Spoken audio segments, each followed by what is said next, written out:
and I'm here to share a synopsis with you on my findings of my ethnography. So, I had the opportunity of analyzing the lack of trust from an ethical perspective in a customer service organization management meeting.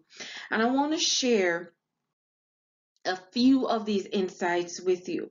And so we'll be looking at the layout of the environment, the meeting, supplemental materials, interpretation of culture, interpretation of ethical critique with a focus on virtues and ethics. Let's get down to the meat of the matter.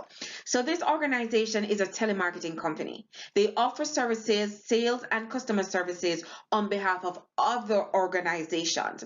And so one particular pharmaceutical company was alerted on the fact that their customers' credit card information was being used.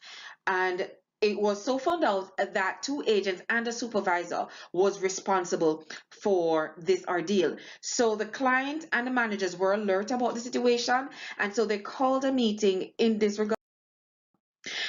Just to give you an overview of the layout, the building sat on about 3,860 square foot of space, painted in gray and yellow with a seemingly hexagon shaped at the doorway.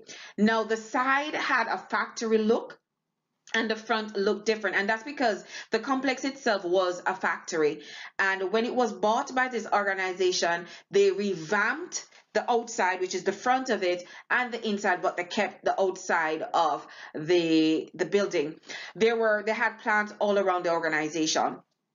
um, they had the sunlight just radiated and illuminated the lobby because all the windows were glass as well as the doors, so everything just hit on the inside. They had a directory frame to the left side of you when you walk and come into the lobby, and it was made of mahogany, and so you're able to just slide through to go to find wherever you want to find within the company. They also had flowers within the lobby. In the lobby, it was like nature all over again.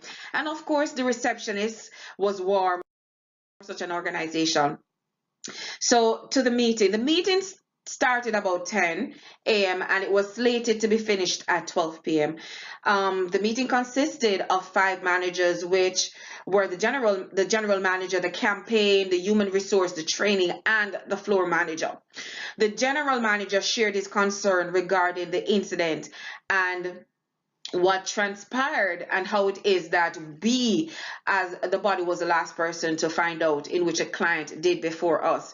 The floor manager shared her concern, taking full responsibility, saying, you know what, I had expected them to do this, but in return they did something else. And what can we do to move away from this and to make sure that it doesn't happen again? So the human resource manager's suggestion was fire every single person that was involved in the ordeal.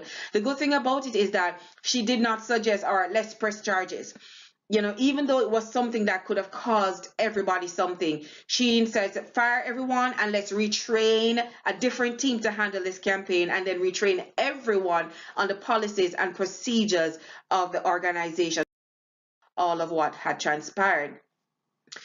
The supplemental material. Now, the company in the meeting, they had stated that the agents are not supposed to have pen, papers, any form of devices on the floor apart from what is given to them by the company. And so because of that, the company will not be using any form of supplemental materials, and based on the incident as well. So for the retraining, everything will be done electronically. Everything will be inputted into the system that is provided by the company. So anything outside of that will not be.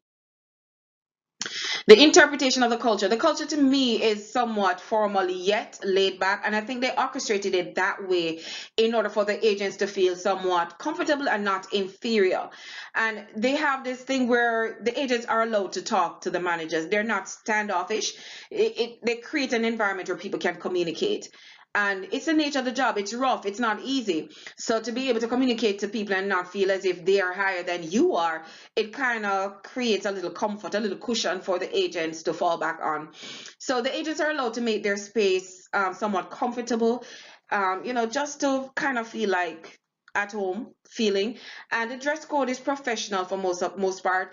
The managers are suited most of the time, and the agents wear slacks and dress shirts, or slacks and of ethical critique and virtues and ethics. Virtues and ethics might not lay down universal principles for all cultures in all situations and times. However, it is more about pursuing excellence and building character, and in the end, leading by example in any culture. Now, this supervisor did not exude that. He chose to deviate from what was supposed to be done and decided to do, take up the illegal aspect of things. It could have caused the company, it could have caused other persons their job.